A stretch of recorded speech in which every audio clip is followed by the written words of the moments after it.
Ndarja e Noraj Strefit dhe Robert Berishës ka qenë për vite me radhë një nga temat më të komentuara të showbizit shqiptar, duke nxitur kurreshtje, spekulime dhe teori të pafundme rreth arsyes së prishjes së çiftit. Dikur një ndër çiftet më të dashura për publikun ata lanë pas një mjegull të madhe mediatike, e cila vazhdoi gjatë edhe pas ndarjes. Kohët e fundit, dy artistët janë rikthyer së bashku në një intervistë duke hedhur dritë mbi marrëdhënien e tyre aktuale. Ata theksuan se ndarja ka qenë një vendim i menduar mirë dhe se kurrë nuk kanë pasur qëndrime armiqësore ndaj njëri tjetrit. Përkundrazi, komunikimi, respekti dhe mbështetja reciproke kanë mbetur pjesë e pandashme e jetës së tyre, kryesisht për mirëqenien e vajzës së tyre.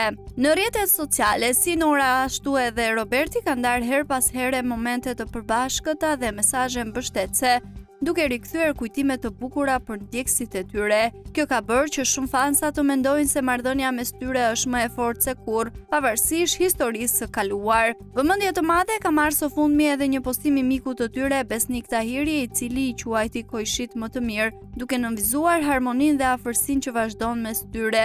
Ky koment u prit pozitivisht nga publiku si një shembull i marrëdhënieve të shëndetshme pas ndarjes.